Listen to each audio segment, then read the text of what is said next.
Selama pandemi, masyarakat menyesuaikan diri dengan berbagai pembatasan kegiatan. Geliat ekonomi dan industri harus mati seketika ketika PPKM diberlakukan. Selama masa mati suri tersebut, berbagai tokoh tidak tinggal diam. Saat PHK merajalela dan daya beli menurun, program Kartu Prakerja menjadi sandaran bagi mereka yang terdampak. Hingga November 2022, Prakerja telah berhasil melayani 16,4 juta peserta dengan total anggaran 59 triliun. Rata-rata pendapatan per bulan penerima program ini meningkat 10% lebih tinggi daripada non-penerima.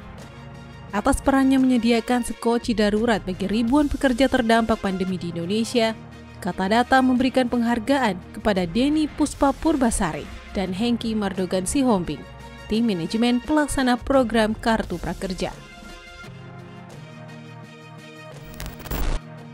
Di bidang kesehatan, Maijen Purnawirawan Tugas Ratmono memimpin Rumah Sakit Darurat COVID-19 atau RSDC saat kondisi paling kritis pandemi menghantam Indonesia.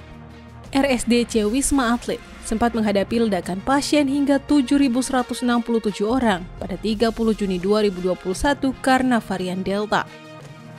Membeludaknya pasien di RSDC membuat Pertamina mengerahkan beberapa asetnya. Mereka mengubah PT Pertamedika IHC dan Hotel Patra Comfort Jakarta menjadi rumah sakit darurat dan rumah sakit rujukan untuk pasien COVID-19. Jumlah aset milik Pertamina yang menjadi rumah sakit rujukan untuk pasien COVID-19 pun terus bertambah menjadi 7 rumah sakit. Masalah lain muncul ketika rumah sakit kekurangan pasokan oksigen untuk pasien COVID. Saat itu, Samator Group berinisiatif menambah kapasitas produksinya dan mengkonversi pasokan oksigen industri menjadi oksigen medis. Total kapasitas oksigen yang diproduksi mencapai 1.000 ton, 90%-nya didistribusikan untuk pasien COVID-19. Di sisi lain, Bio Farma berjibaku mengembangkan dan memproduksi vaksin dan obat-obatan COVID-19 di Indonesia.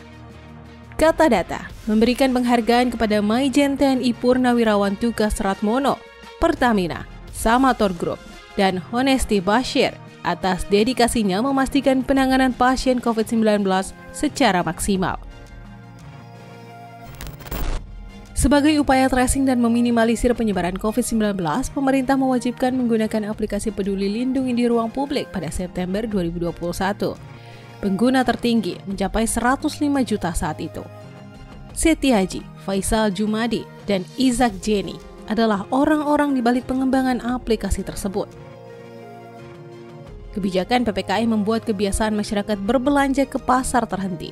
Saat itu, Sayur Box memiliki peran penting dalam mendukung kebijakan pemerintah untuk menyediakan kebutuhan masyarakat secara online. Kehadirannya menjadi solusi bagi warga untuk memenuhi kebutuhan sehari-hari tanpa harus keluar rumah. Aplikasi ini menjadi aplikasi belanja online yang diminati di Indonesia. Atas inovasi untuk penanganan pandemi di bidang digital, Kata Data memberikan penghargaan The Pioneer in Digital kepada tim Peduli Lindungi dan CEO Sayur Box Amanda Susanti.